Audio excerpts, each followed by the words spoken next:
sepse është një fenomen shumë interesant që ndodhte gjatë regjimit të diktaturës. Se qeveria nuk shkonte direkt në mënyrë të rrufeshme të bënte një arrestim dhe ta shpalte atë armik të popullit. Armiku i popullit, po çfarë bënte partia? Kishte të instaluar këtë institucione thashethemit, këtë që thua ti. Domethënë edhe në popullat fillonin 3-4 muaj para dilnin fjalë. Ai nuk po shkon në linjën e partisë.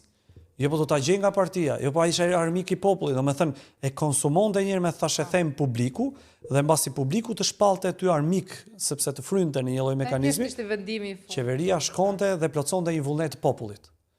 Pra qytetarët domethënë bëhesh e dëshirueshme pasaj ajo, edhe dukshëm që ky mekanizëm fin, elegant, jo i etikshëm, duket që vazhdon dhe funksionon. Për shembull, tër ministrat arrestoheshin disa muaj pasi iknin nga ministra. Po.